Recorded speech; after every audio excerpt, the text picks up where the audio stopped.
Galaxy Fighter. This lesson is called The Planets. Our task is to let a number of planets fly across the screen. We can do this in two ways. The first is to continuously create and destroy planets as they come into the scene and leave the scene. The problem with this approach is that each time the program creates a new planet, it has to allocate fresh memory, which is an expensive operation. The second way is to create the planets at the start of the game. When a planet goes off screen, we reuse it by manipulating its position and visibility. This way of doing things we will refer to as the sprite array trick. We will use one more trick in this lesson. We have the images of our sprites as single files. We drag these images into Texture Packer. We make some intelligent settings, which you can see here. We click on Publish to produce 4 files. A sprite sheet image together with the corresponding property list, and also the Retina version of the same files. Now we can use the sprite sheet to exit our sprites with the following code: ccsprite sprite with sprite frame name, and as a name we provide the name of our sprite image, for instance planet0.png. And then we add the sprite to our game layer. But to get more efficiency, we will not add the sprite directly to the layer. Instead, we will introduce an in-between object called a batch node. And we will add the sprite to the batch node with this code, and then add the batch node to the game layer.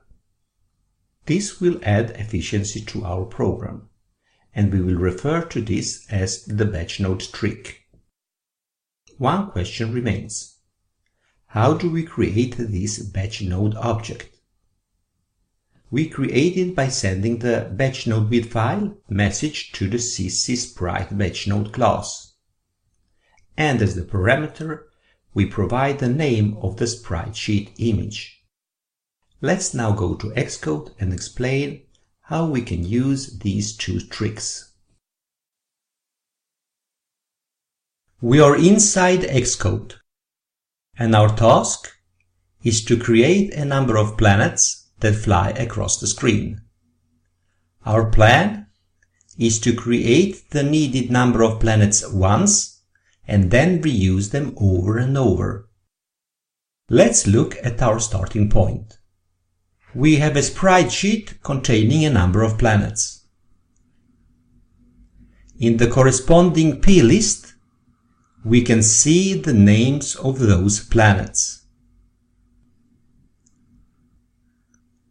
We have our old classes, but we also have 2 new classes, called Sprite Array and Fly Manager.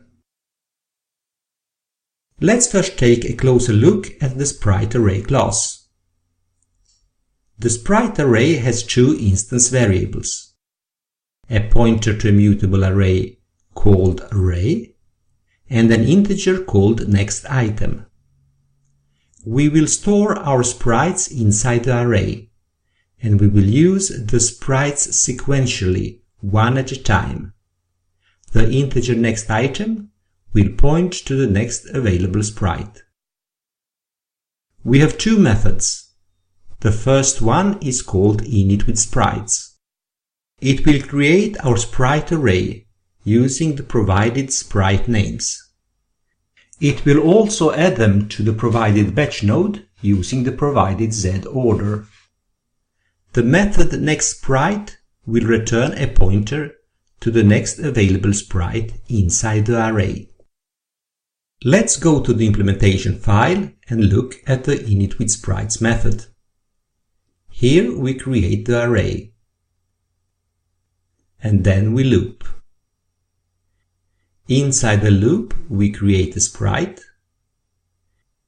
We make the sprite invisible to begin with.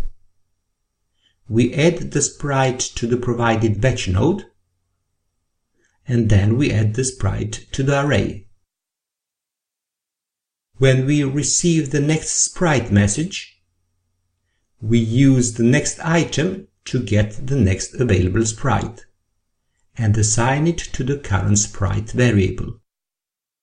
We then increment the next item, round robin, that is, the item that follows the last item is the first one.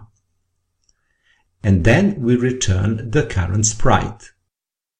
So, as you can see, the sprite array class is essentially an array of a fixed number of sprites that keeps track of the next available sprite.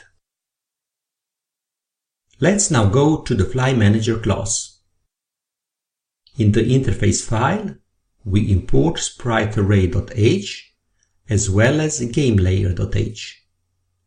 We have three instance variables. First, a pointer to the game layer, then a pointer to a sprite array called planetArray, then a float called nextPlanetTime.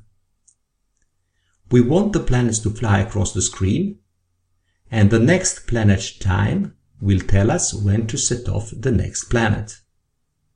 Let's go to the implementation file. We begin by importing flymanager.h.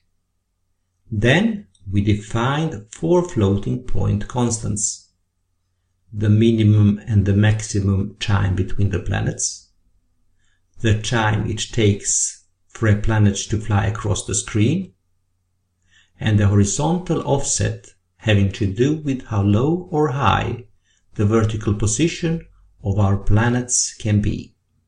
Here we can see that we have two groups of methods: update and initialization. Let's first look at the initWith method. We start by storing the provided layer into our layer variable. We then declare a batch node and set it to point to the game layer's batch node. We assume here that our game layer will have a batch node declared as a property. Then we add the sprite frames to the sprite's frame cache. And the last thing we do is to create the planet array. Observe that we provide an array of planet names as parameter. That array is produced by the planet names method, which you can find here. There are in total 10 planets. In the update group, we have two methods. Let's examine update planets.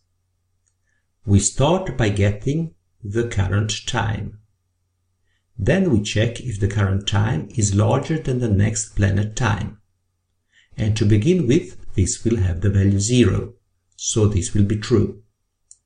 Here we are generating a random number between mean time and max time, and adding it to the current time, and use that as the value for the next planet time.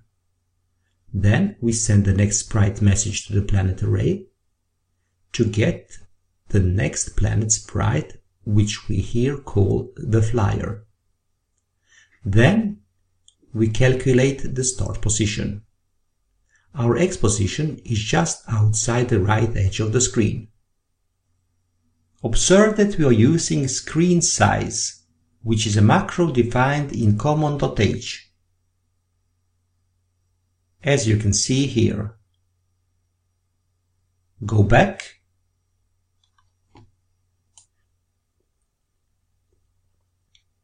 and our Y position is a random value between horizontal offset and screen height minus horizontal offset.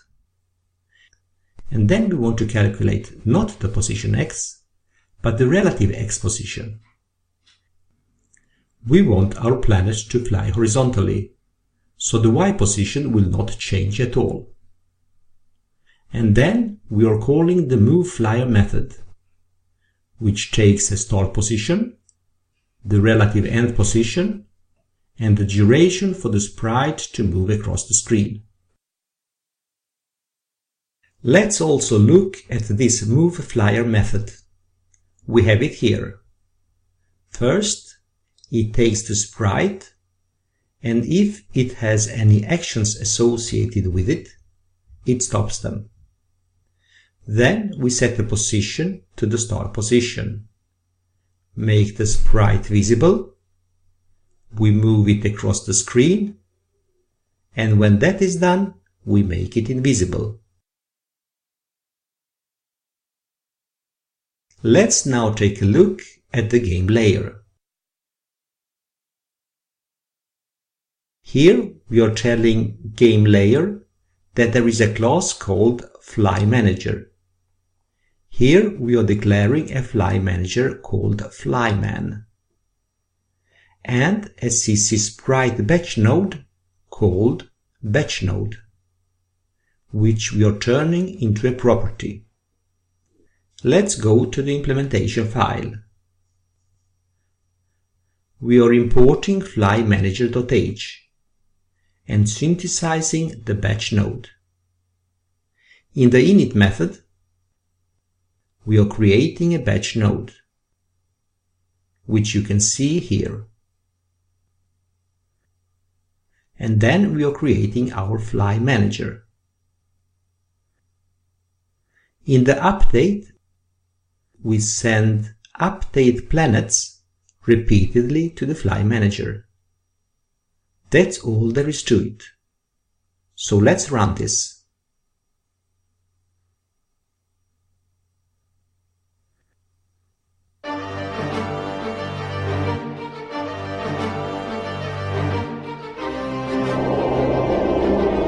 And there you have the planets flying across the screen. Observe that the planets are moving faster than the stars, giving us a nice parallax effect. Thank you for watching.